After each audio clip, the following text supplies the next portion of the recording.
could do this. This monkey-looking boy is Mr. Darcy. In the beginning of the book, he is really a jerk, but he gets a little better, so we'll see.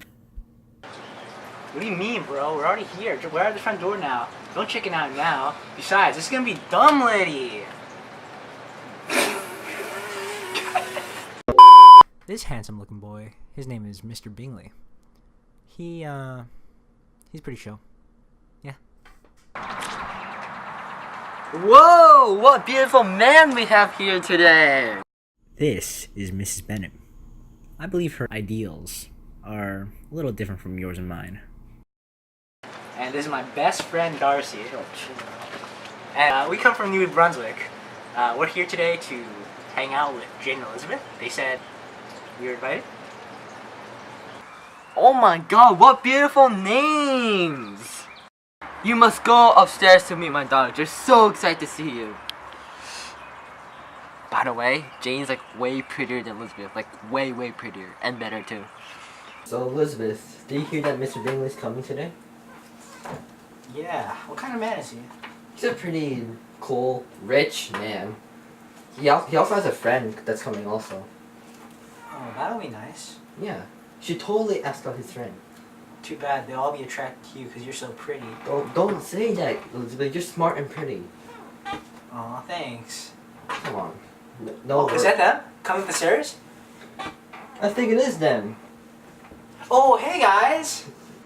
Hey girls. The party's here. Oh, shut up. My name is Bingley. This is Darcy. So, should we just come in? Wait, do you guys have an extra spare room? Yes, right across the hall. Okay, thanks. Alright then. After a little conversation and dancing, Yeah, it was great talking to you guys, but I think my friend's being a little inconsiderate. Let me just go talk to him for a sec. Be right back. Yo, Darcy, what's your problem?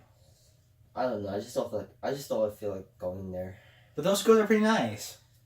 You're the one who has to handle the girl, okay? Be quiet. What do you mean, dude? That's all you care about? I guess. Whatever. I think Elizabeth's pretty nice looking. She's tolerable, but not enough to tempt me.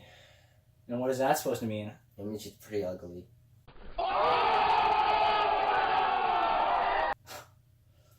Man, your standards are way too high. I don't care. Trash. As you've seen from the last scene, Austen has shown readers the rocky first impressions of soon-to-be lovers, Elizabeth and Darcy. It is obvious that Austen has some sort of intention behind doing this to draw us closer and closer to the ideas that she feels are important. After they first meet and she overhears some of his condescending comments, she thinks of him as arrogant and cruel. However, while she is very prejudiced against him in the very beginning of the book, Darcy over time grows increasing affection for her, which ends up being very problematic. A little later, at the Netherfield ball, Mr. Wickham does not show, which disappoints Elizabeth very much. However, it is soon discovered that Wickham has some sort of grudge against Mr. Darcy for some money-related problems in the past. Elizabeth seems to be growing increasingly unhappy during this dance until Mr. Darcy suddenly walks up and invites her to dance.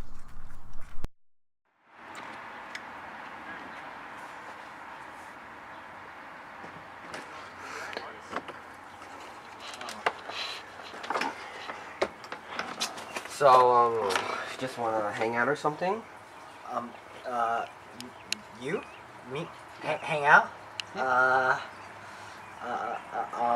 alright, so basically, Elizabeth is shocked into saying yes to Darcy's request, and they have this little conversation, very nifty, isn't it? Elizabeth basically mentions Wickham.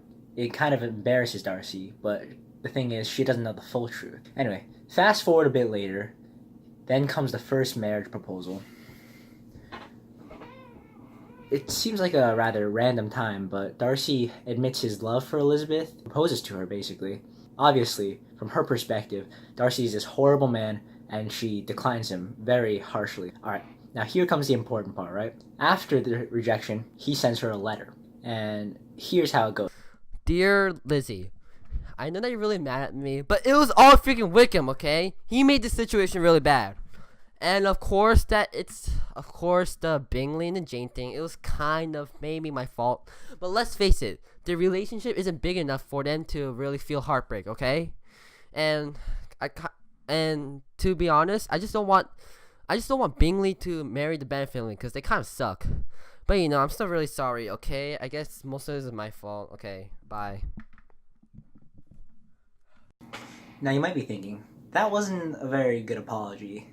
Because it really wasn't. But he gets his point across, and Elizabeth's feelings start to go into this sort of flux where she doesn't know if she likes him or she doesn't. Although she disregards the points about Jane and Bingley, she kind of understands the point made about Wickham and how Darcy is not as evil as he appeared, basically. This is really the point where Elizabeth realizes how prejudiced she is and starts to mature.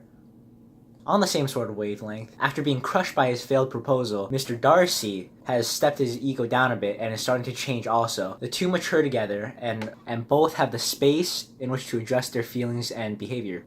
This, combined with what Darcy has done for Elizabeth, referring to Lydia and Wickham, and what he's done for Jane and Bingley's relationship, the two fall in love with each other at the very end, happily ever after. Check it out.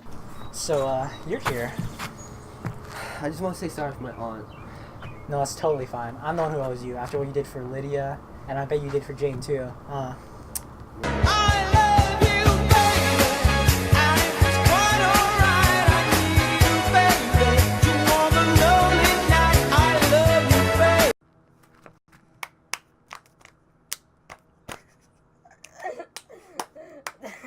Yeah, okay, we're done.